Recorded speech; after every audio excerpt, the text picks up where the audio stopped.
Welcome to All Right in Sin City, a podcast about writers and writing in the Windsor-Detroit region. Your podcasters today are Irene Moore Davis, author, educator, and local historian. Kim Conklin, Windsor-based writer and filmmaker. and me, Sarah Jarvis, former bookseller, publishing rep, and literary festival chair.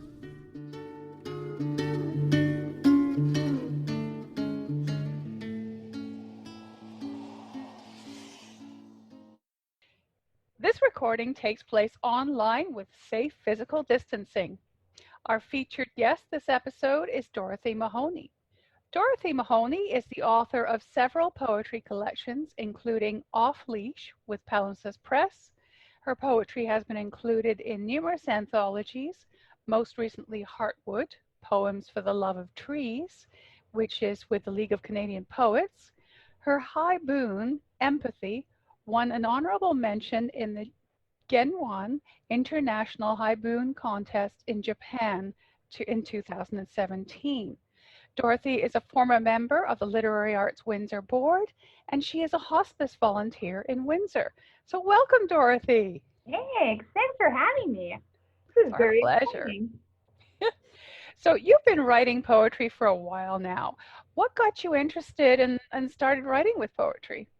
Well, it's kind of an odd story in a way, in that what happened was my teacher in grade school had passed away, and as a way of coping, the teachers had us write poems for a tree dedication, and my poem was selected to be one that would be read. And I still remember them calling me into the office and asking if I would change one line. I remember thinking that the poem should somehow symbolize the teacher as a tree, and so I said that he branched out discipline, and they didn't really like that line. But it was a pretty serious ceremony, and I think after that I thought, wow, I think I can do this. This is something that's a real gift that I can cultivate. And so after that, I wrote all the time. And then, ironically enough, my husband's cousin was doing a family history book, and she asked if I would write a poem for it. So I wrote about trees and how trees have roots, the way that the family had roots, and so on. And then it was picked up by the funeral directors, and so they asked me if I wanted to read it at the tree planting dedication that they used to do in the fall. So I was very surprised how emotional that reading was, because they had a fellow who released the white doves, and they had incredible music, and I read my poem, and it was extremely emotional. But then too, there were like 3,000 people there. So to have gone from one little tree dedication in my grade school to this huge tree planting dedication for the funeral home was a pretty amazing journey. And then the anthology of the tree poems by the League, it all has kind of come full circle. Do you work in other genres as well, prose, fiction? I mainly write in poetry, but with crossing into haibun, I find myself writing more prose. There was a time when I was a little bit stuck on what to write about, so I devised a schedule for myself. In the morning, I would get up, make a pot of coffee, sit down. Then there was a website called Drabbler, and what they wanted you to do, a drabble is 100 words. So the screen was set up, and it would count each word as you typed it in.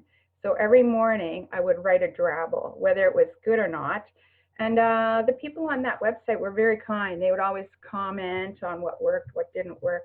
And so it often felt kind of like almost like a joke, where you put the story and then you had this strong punchline, and the punchline always kind of came back to the title. And so then that just reinforced writing haibun. But then Madeline Sonic at one time was the writer in residence at the university. So I brought her 20 of my drabbles, and she said, you could probably connect them into kind of an experimental novel. So that's kind of on the back burner. Yeah. Wow. So, Dorothy, selecting a specific style of poetry, such as haibun, which is a combination of prose and haiku, presents a certain challenge of adapting one's ideas to a form. What drew you to that style? Well, it's funny because I took an online course with Patrick Lane, and one of the assignments was to write a haibun, and I just sucked at it. It was awful. And then I thought, well, I could write a haiku, and I practiced that. And then at that point was when I was writing the drabbles. And so because I wrote them every day, I had over 100 of them. I started to get better at the prose writing, and then it became a real challenge to try and put that little hook of the haiku at the end. I kind of see it like a triangle. So you've got the title, you've got the prose, and you've got the haiku, and they all have to link together somehow without actually repeating themselves. So it's a kind of a puzzle that you solve for yourself, I guess. That's the challenge. Are there other poetic styles that you use in your work? It seems that I'm really drawn to the condensed, compact version of things. So I came across something called a 7-ling, which is really fun to write because it's only 7 lines. So in this new collection, I have 2 attempts at 7-lings. I don't know if I'm really that good at it yet, but maybe if I write 100 of those. So it's based on a poem that Anna Akhmatova had written. She's the Russian poet, and so her poem has kind of gone widespread, and so it suddenly became called a 7-ling, and it's a fun form to try and master. So Windsor has a very supportive writing and listening community. How have you tapped into the community to support your own writing? Windsor is really amazing. I mean, there's your podcast, which I've just recently discovered, and I love your logo. I think you should do a T-shirt. I think they would really sell. It's so cool. But we're very lucky. I mean, there's over 6 presses in Windsor, and you know all of them, I'm sure.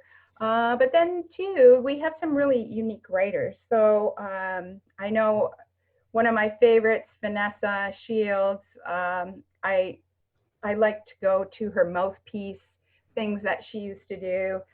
In fact, at one point, I got a mouthpiece pen and a mouthpiece pillow, and she's just a lot of fun. And I've been to her Gertrude's room, which is a lovely, lovely location.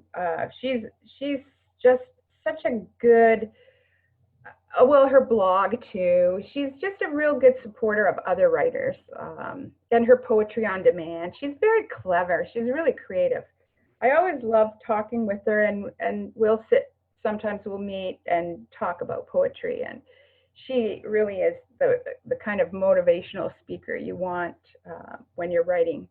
And of course, Marianne Mulhern, she's wonderful to talk to too. I have coffee with her.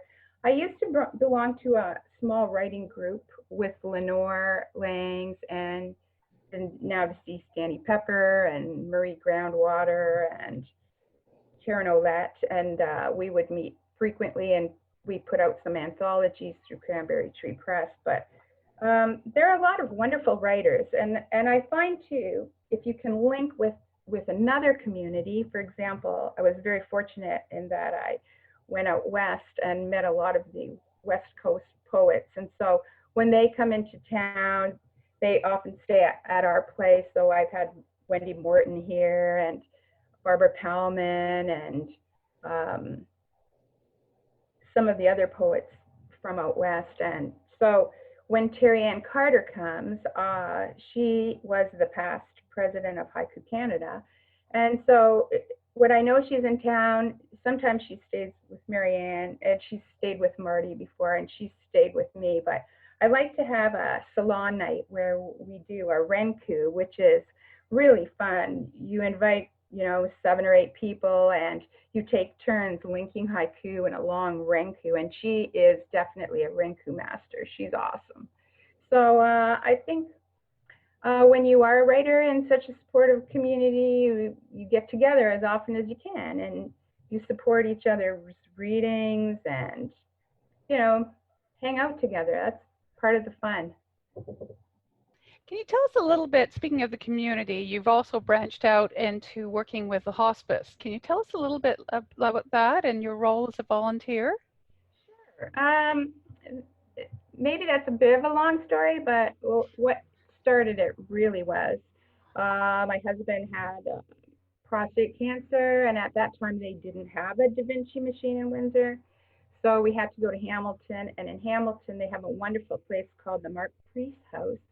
So I stayed there, and it's run by volunteers, and I was so impressed. They were so kind that I thought I could see myself doing something that way. So then when we came back, I asked at hospice, and so you take a 30-hour course, and then you get to decide what it is you would like to do, and they have all kinds of different roles. And then if it's not something that suits you, you can always switch to other things. So I wasn't sure what I wanted to do, but then I decided to try the residential homes. So I helped the PSW with bathing and feeding, and it's really something different for me because I've never done a lot of physical kind of work. So I found that really interesting and fulfilling for me. I've been there 4 years now. And then the other thing too is they have all kinds of different programs. So I also help out with life stories. So I've done quite a few of those where you get a client and you meet with them confidentially for 3 meetings and you record their life story for them. And then at hospice, they'll put it on a hospice jump drive. There's only 1 copy. The client gets the life story and can share it in any way that they like to. So yeah, it's very fulfilling, both of those roles. Yeah, it's amazing how many volunteers there are there. And there's so many different things you can do. You can be a driver, you can, you know, be a reception, you can work in the kitchen. They have an immense amount of volunteers there. It's really a wonderful place. So has that volunteer work inspired your writing at all? Well, one of the things that's understood is that it's very confidential. So I never really thought I would write about it. But then I'd gone to a workshop out west with Patrick Lane, and he had us write about work or something work related. And I started writing about what it was like to work there. And then before I knew it, it just all kind of poured out on the page. So I've been very careful that it's very generic, but there's a woman that I met there, Anne Graham, and she also was a hospice worker, but in Victoria, and she said that the experiences were very similar for her too. So I think by making them generic, they fit everyone really. So conversely, does the work that you do as a poet have any impact on your work as a volunteer at hospice? Does the poetry help you with that work? I guess all writing is therapeutic, right? So, yeah, I had been writing a few grief pieces before that and trying to come to grips with grief myself. Well, when my husband had cancer, and then I also had a bout of cancer as well, and then my brother-in-law passed away. He had cancer, and then our dog got really sick. And I just see there's always seems in your life as if there's so much rain, there's just no way to cope with it all, and you got to build yourself some kind of arc, and sometimes that arc is poetry. So what's your next project? I've been doing quite a bit of traveling, and so I thought that maybe some of the travel poems would come to play in this new collection, but my editor, Dawn Crescent at Palimpsest Press, is really good at focusing a project. So she took the travel poems out, and she said, I know you travel a lot, but these don't really fit in here, even though I tried to sneak rain into absolutely everyone. There's rain in the Ecuador rainforest, there's rain in Ireland. I tried to sneak it in every way I could, and she said, you know what, these just don't really fit with the grief poems. So I think probably that's where I'm going next, some travel poems, and then I do want to try the experimental novel probably at some point. I'm still working on that beautiful image of the ark and the image of rain, and I think that's great Oh, thanks. fodder. Yeah. Yeah. Yeah, that was one thing that Patrick Lane, and I know other poets have said it too, you have to kind of think of this as that, this is that. And so your similes and metaphors, you try and construct them in such a way that you get a better understanding of what grief is and how you can deal better with grief. So at one point, my younger son had shown me something that was posted on the net somewhere. A Michigan farmer, after a rainstorm, had these apples in his orchard that had been totally encrusted by ice. And then as it warmed up a little bit, the apples inside started to soften, and then they fell out. And so these crystal apples were still hanging there. And so I use that as one of the metaphors of what grief is, so that you're whole, but you're hollow. And so even though there's that kind of crystalline kind of beauty to all of it, there's that feeling of emptiness. So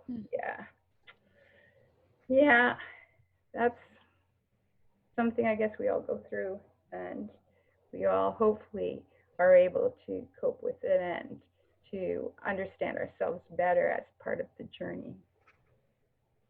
That's a really, really lovely image. Would you like to read to us a little bit from your book? Oh, sure. I have a confession. I don't actually have the book yet, so so I've posted a couple of poems just behind my screen here, hoping that you could just look up. So I'll read you that grief poem. It's just called Grief. The last apples in the orchard encased by the ice storm. All that was inner apple becomes soft, slipping from the skins and dropping. This is grief, whole yet hollow, ghost apples. It's interesting too, though, if you're really aware of things that are going on around, and I guess it's kind of a purposeful noticing. And so at one point, our daughter-in-law, she's from China, her uncle sent us a gift, and they were the most incredible things. In fact, later I had to look it up on the internet because I wanted to know more about it. But there's a part of China where they grow these incredible mandarin oranges. And so what happens is they're hand-picked, and they hollow them out, and then they put the tea inside, and then they put them out into the sun to dry, so that you have this little pouch that's orange peel on the outside and tea on the inside. And then it's called ganpu, and so then you make the tea. And so again, there was this image of something that had been hollowed out, but here it was filled. So a gift of tea from China. How like a poem, ganpu, a hollowed orange, hand-filled with loose tea, dried in the sun. In the quiet serenity of bird paradise, mandarin trees and rich soil of the Pearl Delta, so far from here. Lift it from the paper, hold it in your palm, wake it with the first rinse, close your eyes, breathe in, let the words steep. Wow. I find this collection probably has been the strongest in terms of imagery for me, definitely. So I'll read you the piece that went to Japan. I was driving home from a shift, and again, it's one of those purposeful noticing things. The car in front of me had a license plate, and the license plate said M-P-A-T-H-Y. So I was following empathy home. It was so yeah. I don't know whose license plate it is. Maybe you've seen it too. So it's called Empathy. And it's a haibun. So I was really trying to focus on the triangle aspect of the title, the prose piece, and then the haiku. Empathy. This is a license plate on the car ahead of me as I drive home from my shift. A woman stayed in room 1 while we washed her mother, a broken bird with bone cancer, arms bent against bare chest, fingers darkened, no longer able to hold on to things. The daughter talks about her heart and her head, how her mother wanted to die at home, and her heart tugs, but her head knows she cannot care for her. Each movement starts a whimper, hip fractured, head curled against neck. This is what it comes to, she says. You do what you can do.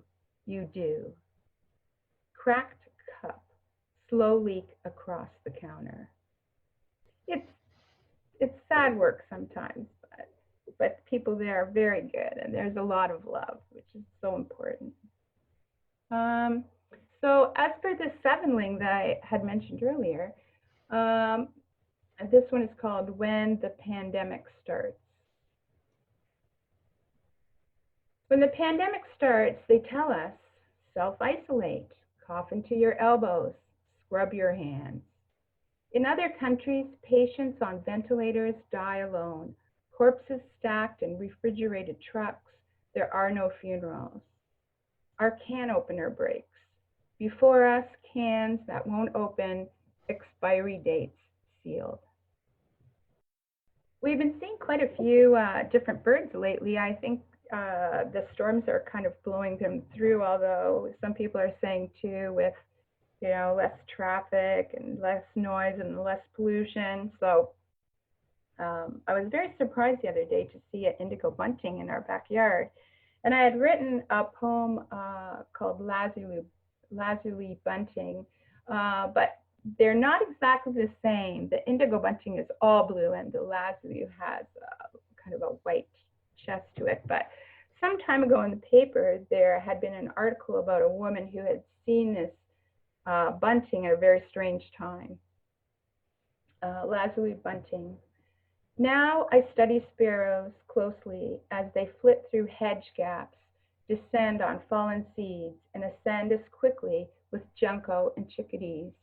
Just 4 days ago, in 0 temperature, a woman saw a bird with white wing bars and a spot of blue, a lazuli bunting, which should be wintering in Mexico. How often you see only sparrows because that's all you think you see. Once it is spring, how brilliant blue the bunting. And I think that's that whole purposeful noticing that it's so easy just to look out there and go, oh yeah, there's some little beige birds out there doing their thing. But there are some pretty amazing things when you look closely. And I guess that's really what writing is about, looking closely. When I was thinking about the collection and the whole metaphor of rain, there was a Bob Marley quote that I really liked. Some people feel the rain, others just get wet. So, it depends just your capacity for emotion and empathy and feeling and love, I guess. Yeah. It's wonderful. When is the collection coming? I know there have been delays because of the situation. When is the collection coming out approximately? In June. I hope in June. Yeah. Okay. I know that they are taking some advance orders, but I'm hoping in June. Yeah. It's wonderful. Thanks. Thank you so much.